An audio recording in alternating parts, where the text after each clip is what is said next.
I'ma stay black. It's a never-ending run on this racetrack. Need more jewelry. What I tell myself as I'm writing my eulogy. Ask the mirror, how you put up with this foolery? It reply, how you put up with this song and dance, soulless buffoonery. Long romance, death, what it do to me?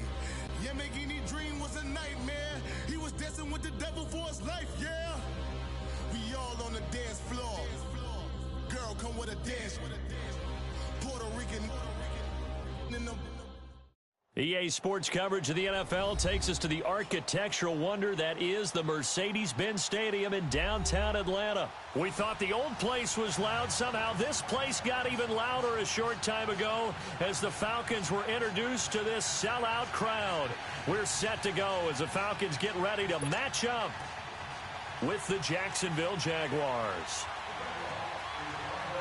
Josh Lambo now ready to put this one in the air. And we are underway here on EA Sports. This will be taken to the back of the end zone. And he will take it back only to about the 13-yard line here. Well, conventional football 101, tells us if you don't get it back to the 20-yard line on a kickoff return, that's a disappointment. But some of these teams, special teams coaches, with approval by the head coach, they give them full authority to go ahead and bring it out and try to be aggressive, almost what we call the green light, red light theory. Green light means go, red light means stop. Looks like he had green on that play.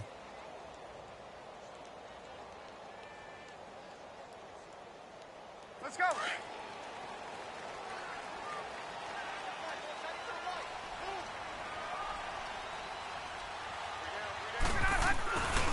They'll run for the first time with Devontae Freeman. And now running right through it. That play going for 16 yards to start the drive. First down.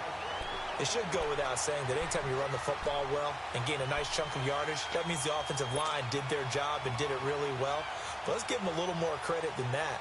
Because all week long, offensive line meetings, they're going over adjustments, counters, when line shifts, all those things that go along with it. And yet, you still have to be physical. And that's what they did on the first play. And it pops free. The collision there jarred the ball loose and brings up second down.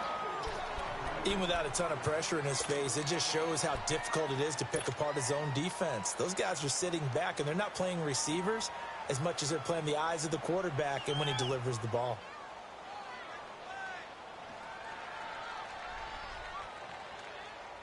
Here's 2nd and 10 now from the 29.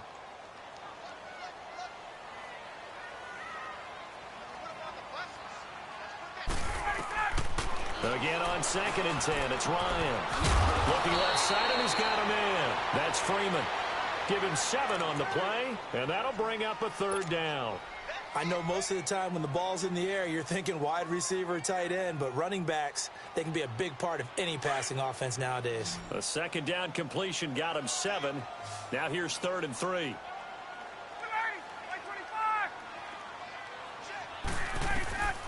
From the gun, it's Ryan. He finds Coleman.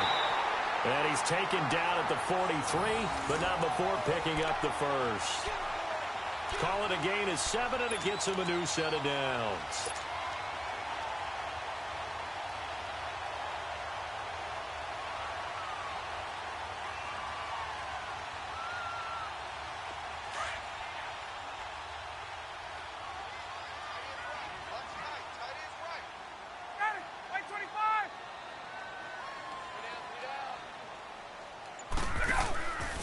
This is Freeman on 1st and 10. And he'll lose yardage here, back at the 41. That's going to go as a loss of 2, and it'll be 2nd down. It's a tough one right there. He ran right into the teeth of the blitz as the linebacker was freed up in order to stuff that one for a loss. I think quarterbacks got to see that, got to find a way to audible into something a little more advantageous.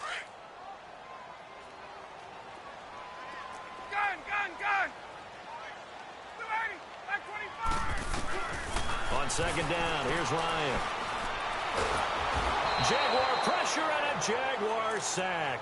Blair Brown, he's the one that got to him. He takes him down for a loss of 9.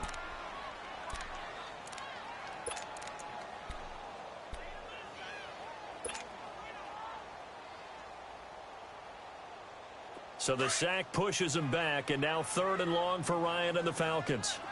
11. 3 down. Out of the gun, it's Ryan. And he fires one that's intercepted. Picked off by the former first-round pick, DJ Hayden. And they take possession 2 yards away from midfield at the 48-yard line.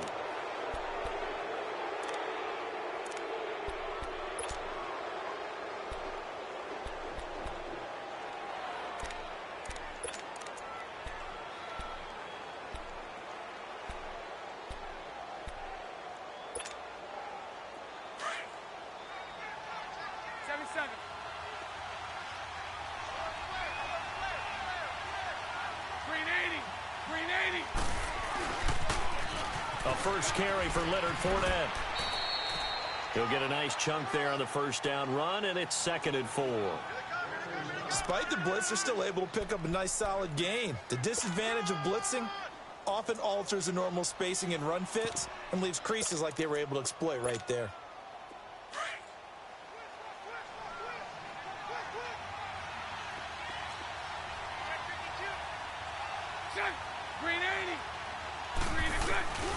On 2nd down, here's Fournette. And he'll go down here at the 35-yard line. 7 yards there, good enough to move the sticks. So many teams want to throw the ball in this situation nowadays, but I love watching a team that has enough confidence to go ahead and run the football. In that situation, that's almost a tendency breaker. Ball up to the 35 now as they come up on 1st and 10.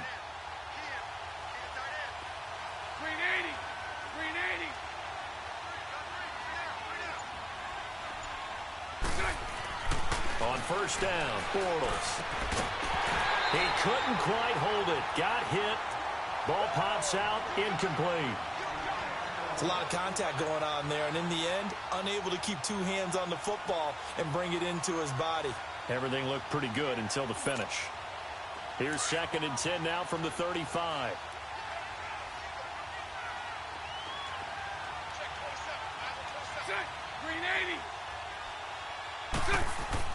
Back to the air on 2nd down. It's Bortles. He'll set up the screen to Fournette. And this time not quite to the 30. It'll be down at the 31-yard line. A good job defensively to hold that to 4 yards, and now it's 3rd down.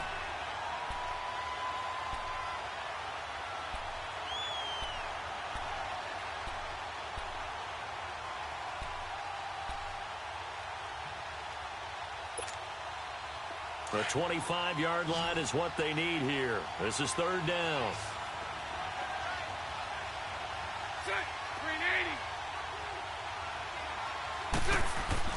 Bortles now to throw. And he finds Safarian Jenkins. And they'll work it inside the 15-yard line before it's all said and done. 18 yards on his first catch of the game. It's a 1st down.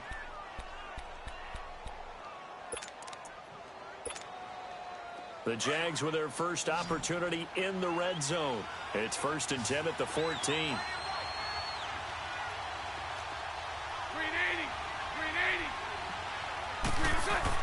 Into the red zone. It's Bortles. Oh, he had 6 points in his hands there. Couldn't hang on. 2nd down. Once you get into the red zone and the safeties have less ground to cover, you'd better be quick with your delivery. Not much space to get a ball in there. Yeah, when that field shrinks with those safeties, it's almost like there's a couple extra defenders out there, right? It certainly is. They end up taking up extra space just because there's not enough space for receivers to run through. Bortles on the give to Fournette.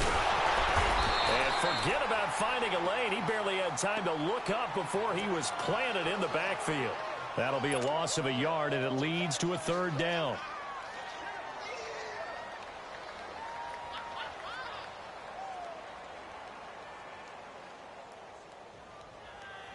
Seventh play of this drive coming up, but a long way to go on 3rd down. 380. Bortles going to throw. And that will be incomplete. They couldn't hook up on what's going to be the final play of this first quarter.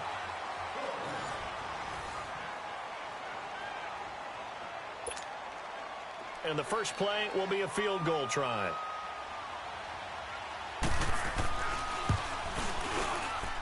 And Lambeau will put this one through. And the Jaguars grab a 3-0 lead. So still no touchdowns in the first half, but we do have some action on the scoreboard with the field goal. So maybe now the mentality changes in this game, because anytime you can get to the red zone, and if you don't come away with 6 points, you feel like it's a disappointment. In a game like this one, being able to kick field goals means you're right there, and then you're just looking for that big break to take you over the top. And he'll take it back to about the 19-yard line. Atlanta now coming out on the field. And following the interception, just any interception, are you a little bit more cautious when you start that next drive, or no, you just throw that out the window? I think you are. I don't think that there's any way you can run back out there and go, totally didn't affect me. Let's just go ahead and be loose with the football again. You're going to take care of it, but you have to be careful about being too cautious, because now you can't run any offense at all. Still want to attack. We'll see how they attack them here.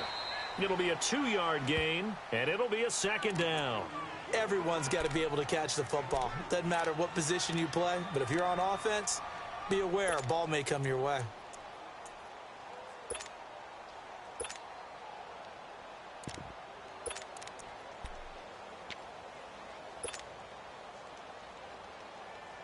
So 2nd and 8 here after the pass play for 2 yards on first down.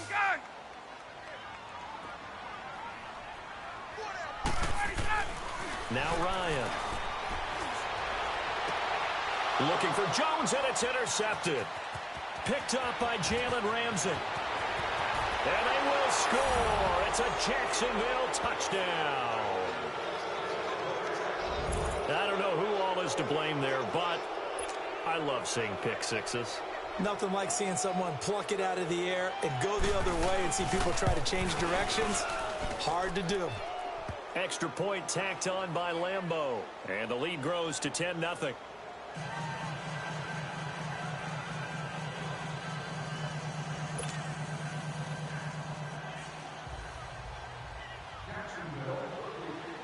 So they throw the pick six. They'll get another shot at it now as this one's in the air.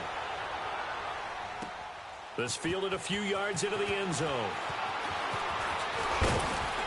And the decision to bring it out, a good one, as he's up a yard or two shy of the 30. Atlanta now coming out on the field. And job one here, Charles, just keep possession of the football. 2 drives, 2 turnovers to this point. You're exactly right, Doctor. Hippocratic oath. First, do no harm. And right now, they're harming themselves on offense. I like that. No one is mistaking me for a doctor, though. But thank you, Dr. Davis. Ryan and the Falcons now come up 1st and 10 at their own 28-yard line. The drive will start with a carry by Devontae Freeman. A very good move, but for a short gain out near the 32. Miles Jack there to make the tackle. What's the old expression, 3 yards in a cloud of dust? In this case, it's dust-covered pellets. It's no longer that old grass that we used to play on, right, and chew it up. Now we've got that artificial surface. You see the pellets go up. Still a nice play by the defense.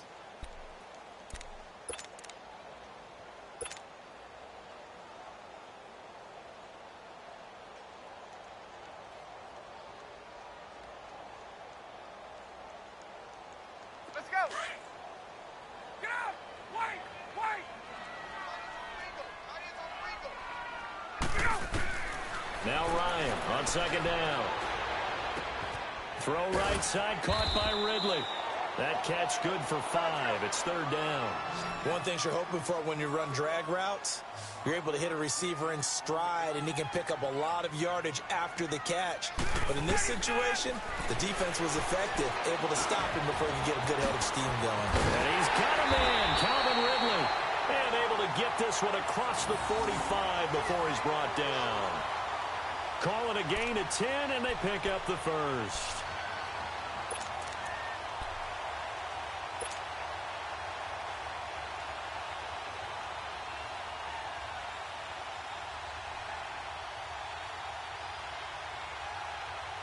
Let's go.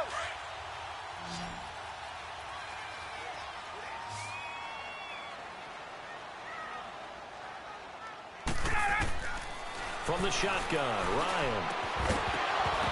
And it pops free. The collision there jarred the ball loose and brings up second down. Seems like this defense, especially the secondary, has really been contesting about every throw in this first half. Remind me of a good half-court defensive basketball team. Every time a pass is thrown, they're right there in good defensive position, able to affect the play.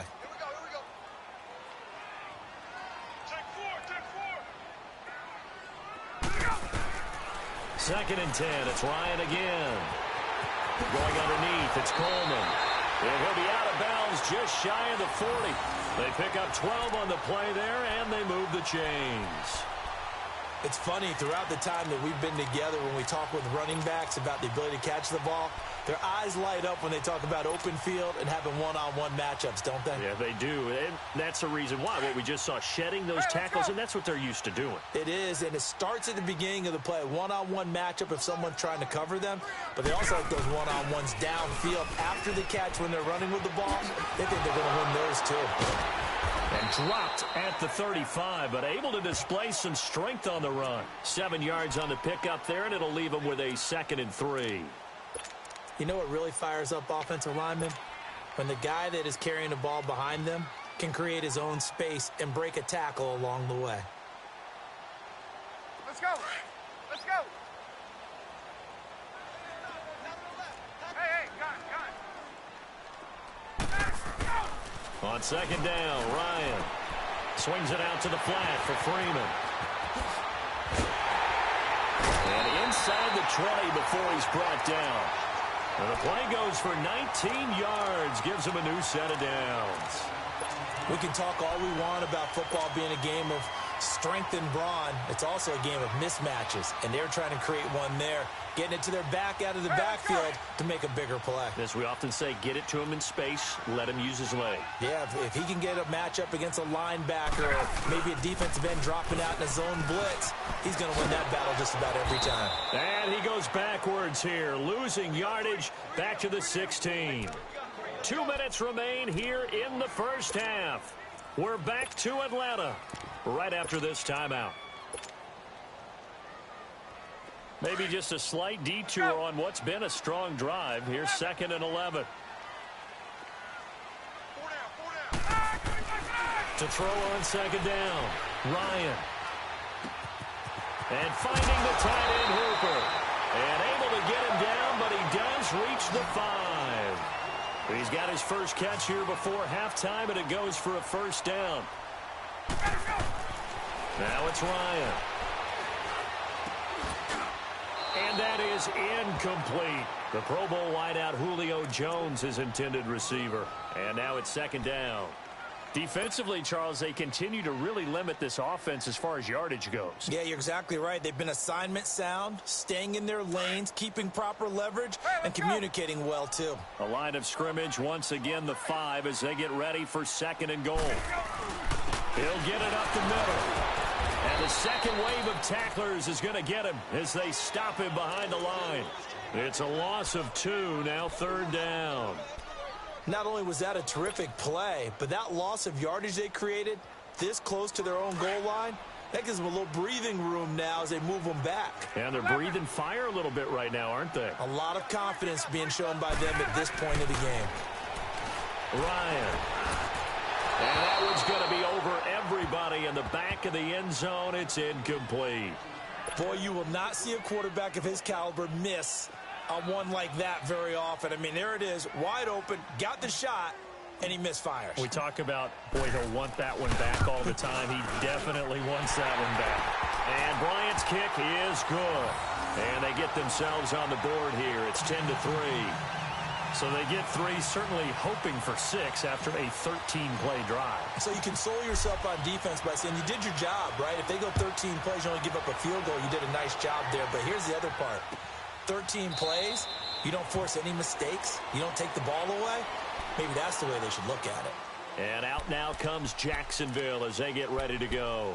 And they had 3 points last time, but they didn't want 3 points because they were well within range of scoring a touchdown. We'll see if they can do better now. I'm with you on that one. Let's just go ahead and be frank about the whole thing. The only one happy about the 3-point kicker. Exactly. You put it through the post. That's going to help him in contract time. But that offense, they're thinking, let's get in the end zone this time. I don't know thought that in ultimate contract time, you could have kicked that one through. I don't know about that. Toe bash. I don't know about that. Super toe.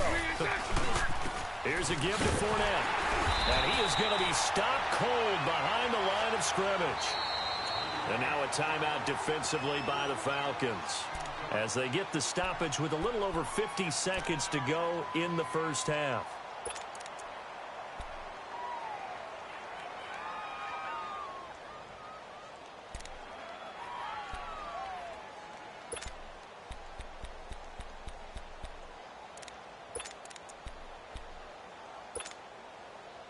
And on third down, a nickel formation here defensively.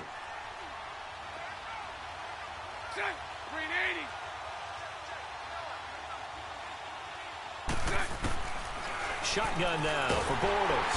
Pressure brought in, and the Falcons get there for the sack.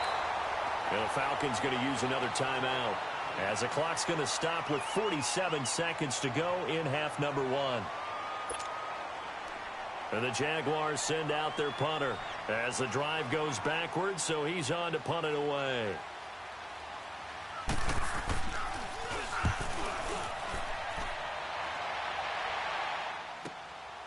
Fielded at the 33. Nice job bringing that one back. 14 on the return. And the Falcons will be taking over, 1st and 10. Now the Falcons offense, they get ready to head back out here. And last time they got 3 points, but it was a chip shot field goal. And when you go to the sideline after a chip shot field goal, maybe the offense not too happy. It's a balancing act, isn't it? Because you're exactly right. They're none too pleased that they didn't punch it in for 6 points. But I also have to remember they did put points on the board. 3 points is 3 points. And in this league, you take points when you can get them. Not easily done. Throwing to start the drive, but that one incomplete. This defense has been very disruptive early on as they force another one to go awry. Seems to be the front and the back end. Pass rush, they've been able to get home, and they're taking the ball away in coverage as well. I love how you put it together. The front and back working in sync, only way to play good defense. On second down, Freeman. And he's going to be brought down inside the 45 at the 43. 9 yards on the pickup there as they'll be left with 3rd and 1. And after that type of a run, there's some talking going on down on the field, but it's not trash talking. The guy who just carried the ball, he's going back and telling his offensive line, great job, keep it up, and we'll break that one soon. It'll go as a gain of 6 that time, and it moves the chains as well. And he was able to shed the tackle, but the reserves come in for the stop. And this offense going to elect to burn a timeout with 5 seconds remaining in quarter number 2.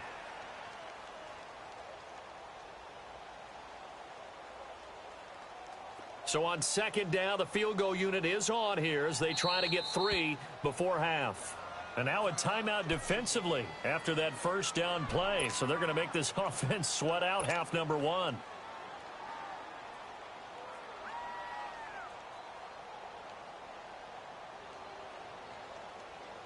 So out comes the field goal team now for the second time here today. From the left hash, this will be a 52-yard attempt.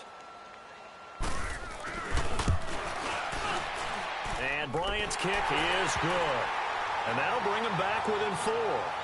So they're still down, but they are able to salvage 3 here heading into the lockers. This is what you work on from the beginning of training camp. Heading into the half, put some points on the board. No matter what the score says at that point, you've accomplished what you set out to do. And a fair catch signaled for and taken successfully. The Jaguars offense now heads back onto the field. And from this spot in the field with the clock where it's at, you think we're just going to see a knee and that's it? And I think in this situation, that's the proper play. But we do know there's some risk takers out there that may want to take one more shot before the clock runs out. Final play of the first half, barring a penalty, as they come up on 1st and 10.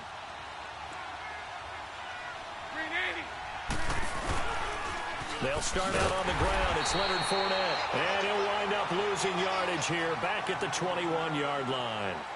So we've reached halftime here with the visiting Jaguars out on top, as we are off to Orlando now to check in with Jonathan Coachman and our EA Sports halftime report. Coach, the Jaguars in possession of the lead, and they will get the football as we are underway in this second half.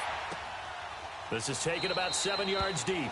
And no run back here. This will be a touchback, and it comes out to the 25-yard line. Out come the Jaguars now as he'll go on offense first here in this third quarter. They have the lead. Now they'll be looking for some separation here as we begin the third quarter. I like the way you term that because now I think they go a little bit deeper into their playbook. They like what they did in the first half. That worked okay. But in order to get the separation that you just talked about, change things up a little bit. Change your tendencies. Try and hit them a little bit more with some things they didn't see in the first half. Let's see if they do just that. And he gets this one just shy of the 40, down at the 39. First down yardage on the first play of the drive, 14 yards. Running lanes were at a premium in the first half, but he's able to find some room there, and he's hoping that that's a precursor of a big second half. So from the 39 now, they'll come up on a 1st and 10.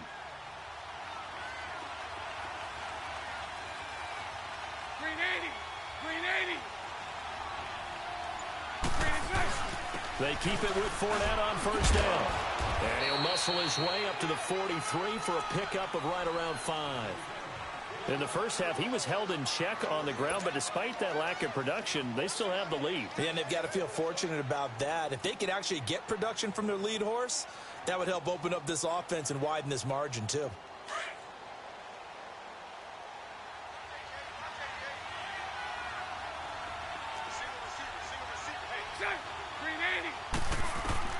Bortles to throw on second down. Now they set up the screen. That's complete. And he'll get it into enemy territory just across midfield at the 49. It's a 7-yard gain there, and it's good enough to move the chains.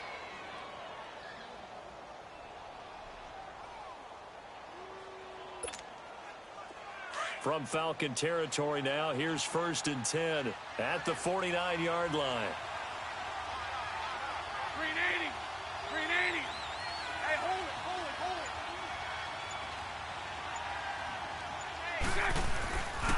A handoff to Fournette.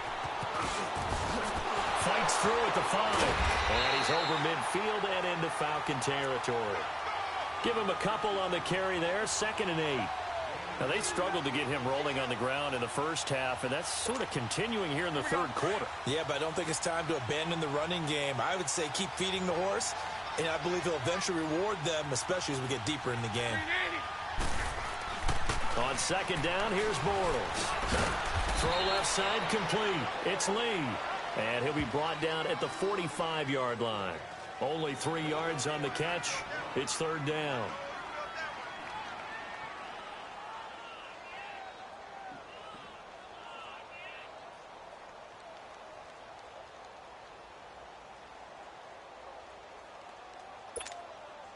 The Jaguars on 3rd down. Just 1 for 3 thus far. This will be 3rd and 5.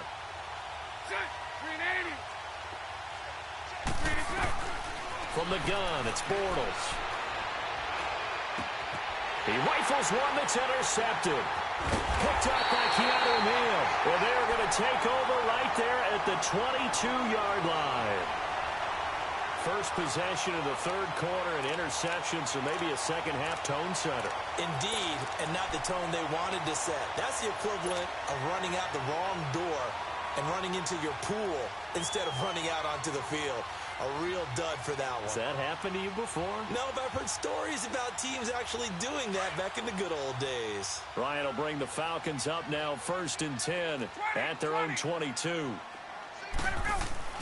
After the interception, here's Ryan. He goes underneath to Freeman.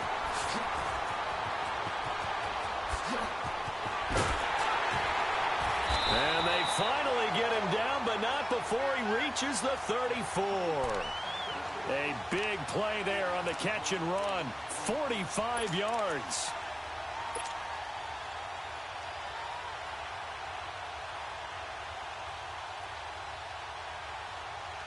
So the big play changes the complexion of things. Here's 1st and 10 just outside the 30.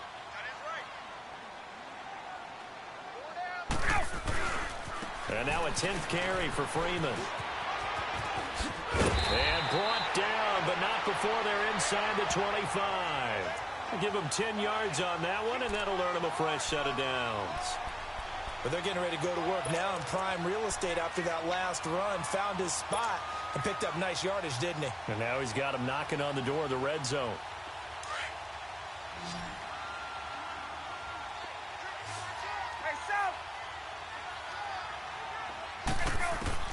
Throwing now, Ryan on first down. This is caught. It's Sanu this time for a Falcon touchdown. Mohamed Sanu, 23 yards for the touchdown. And the Falcons turn that interception into a touchdown.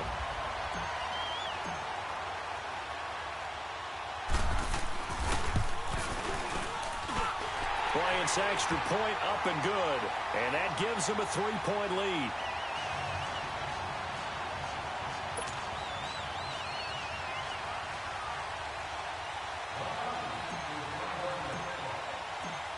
Here's Bosher to kick it away.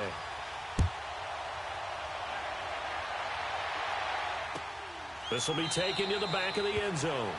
And no thought to bring this one out. He'll just go down to a knee, and he'll take over at the 25. Out comes the Jacksonville offense as they get set to take over here. And there are parts of their last drive they'd like to emulate. And, of course, they'd like to forget the ending, the interception. But they did put together, Charles, a nice sustained drive to get him down the field. Yeah, and unfortunately for them, the only thing that matters is part two, right? Because once they threw the interception and finished off the drive, that does them no good to go back and say, well, you know, we had a good one going. Finish things off. That's the only way you can get it done. Now, meanwhile, a pass that should have been intercepted, but it winds up falling incomplete. Line of scrimmage, again the 25, 2nd and 10.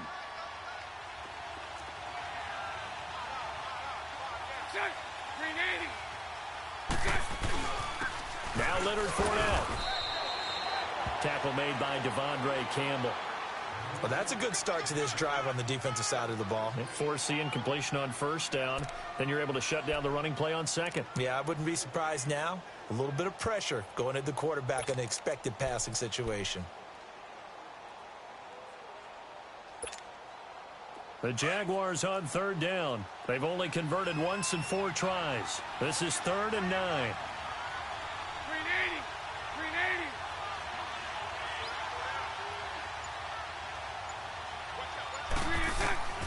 Working from the gun, it's Bortles. Incomplete, over the middle, Safarian Jenkins. And they'll get it up just short of the 45 at the 44. A big one there for the Jags, 18 yards, first down. Let's go, fellas. We got 4 down. Let's go.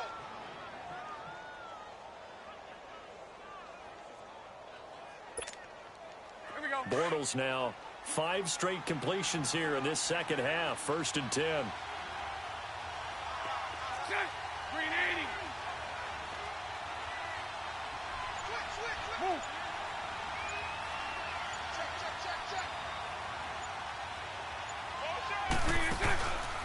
Now Fournette.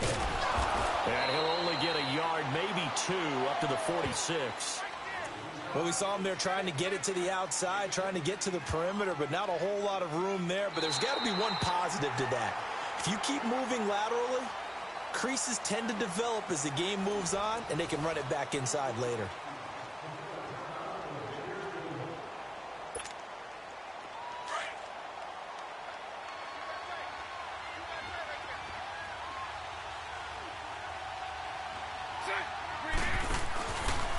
They'll run it again with Fournette.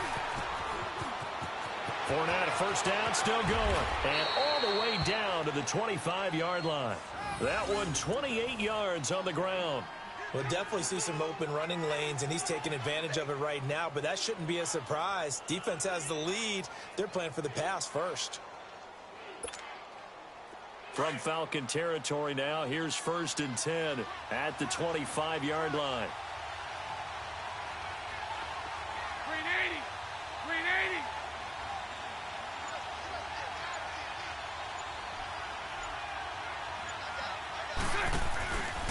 On the run, it's Fournette. Fournette fighting through. And down inside the 15, shy of the 10. Another nice gain, 13 yards that time, and another first down.